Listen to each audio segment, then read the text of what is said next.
Hi guys, welcome back to my channel. It's me, Taj, and if you are a returning viewer, welcome. If you watched my last video where I talked about, well, it's not the last one, but it's on there. I'll link it below, where I talked about my trade school experience and about looking for a medical billing and coding job, then go watch that first before you watch this. But as you can see by the title, I got a new job. So yay! So where can I start off? So while I was at my current job, I obviously was looking for another job because at my current job, there's really no route for me to go as far as medical in the hospital. Like, there were a few openings at my hospital's billing department that I didn't get, and I did have a coworker transfer over and without any experience or education in that field. No shade to him because, you know, it happens. But I think I did mention it in the other video. Well, he did get a job over there and he did try and help me once another position opened, but I just didn't get it, so it just wasn't meant for me, which is fine.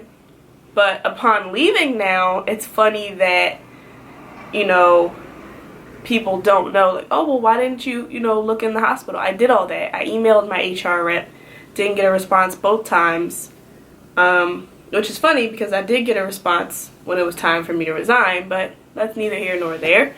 It's fine. I don't take it personal. I just have to go with who will accept me.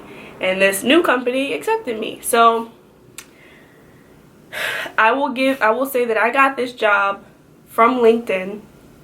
I was contacted by a recruiter on LinkedIn, and what I will say is, please, if you do not have a LinkedIn account, make a LinkedIn account. When people say that they've gotten jobs, no doubt, off of LinkedIn, they're not lying.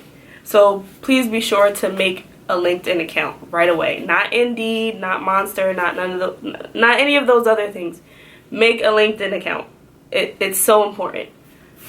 So I made a LinkedIn account like a couple months ago, and within maybe a month or two, not even 2 months completely, I was talking back and forth with a recruiter. And recruiters are like, they either work for a job specifically or they're like a temp agency sort of thing.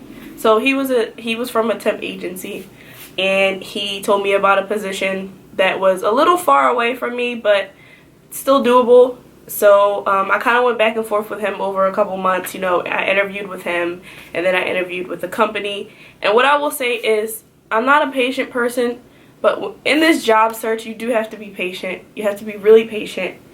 And that's something that I've just kind of have been forced to be, between graduating from school to not finding a job right away, to finding a hospital job but not in what I really wanted, but still taking it, to now where I finally get to start putting my foot in the door when it comes to billing and coding. So I interviewed with the recruiter, and then I interviewed with the company I would be working for, and it took a while. I wasn't very confident in my interview, even though I felt like I answered the questions to the best of my ability. The reason I say when you get out of school to find a job right away is because the knowledge is fresh in your head. And even though it's 2018 now, but I just graduated last May, and this company is a third-party biller. So it's not physician-based. I'm not in a physician's office. I'm not in a hospital. This is a third-party member, and it's not the insurance company. So they use a form called a UB04. And when I was in school, I wasn't taught, we didn't go over the UB04 form. We focused on the CMS 1500 form. So that's more of what my expertise lies in. So that was one of the questions that they asked me, and I just kind of panicked immediately because I'm like, you want to answer the questions perfectly, but you do have to be honest. And in my head, immediately I was like, I'm not familiar with that. Like, they made me rate it on a scale of how familiar I was with it. I wasn't super familiar with it, but I didn't lie. I didn't want to oversell myself to be something that I wasn't.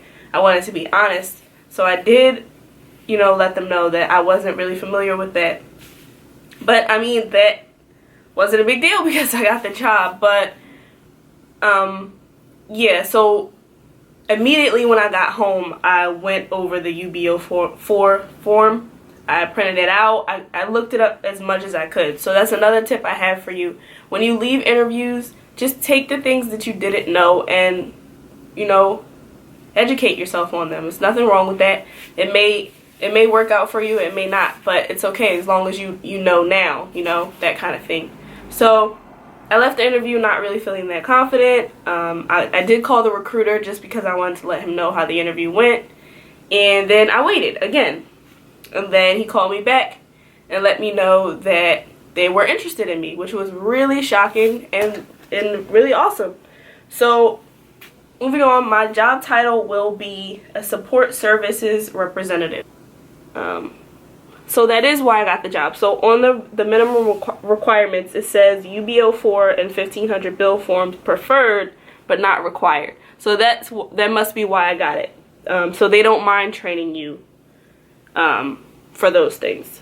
So this is like, basically this job is a good entry level position, as my recruiter was telling me. Also something I can mention, so when I first got the job offer, I didn't accept it because I was making less than I make at the hospital now. And for the amount of, because I don't drive, if you guys don't know, so the amount of transportation to get to the new place, I would be spending more money on transportation than I would at my current job. So I would be taking 2 losses between the pay cut and the transportation expenses. Whereas, so I did let my recruiter know. So if you do have concerns like that, please let your recruiter know, or whoever your hiring specialist is, let them know and see what they can do for you. In my case, my recruiter was able to negotiate with my company and get them to raise it to at least, I know a lot of people have given me slack about not raising the number over what I make now, but I don't know. I'm just an honest person and I want to be reasonable about things. So he got them to raise the rate to what I make, like a couple cents over what I make now at the hospital. So that was good. So it ends up evening out. I'm still taking a little bit of a loss as far as transportation expenses, but listen, I'm just happy to have my foot in the door. I've been complaining about not finding a coding job for the longest. So I'm just happy to have my foot in the door. I'm happy that someone gave me an opportunity to get my foot in the door, and I'm ready to go full steam ahead. So if I haven't mentioned it already, my company that I will be working for is a revenue cycle management solutions company. That just means that they are trying to get as much money and consolidate as much money as they can that might be lost, that might be overlooked, you know, when it comes between patient visits, whatever interaction the physician has with the patient to the time they leave, to whatever insurance covers, to what they don't cover. We're trying to look for and bill for all of that money, every single bit of it. So that's kind of why I'm also happy to work for a third-party billing company, because I feel like it gives me a chance to really expand on my attention to detail when looking for things like this. So I'm really excited.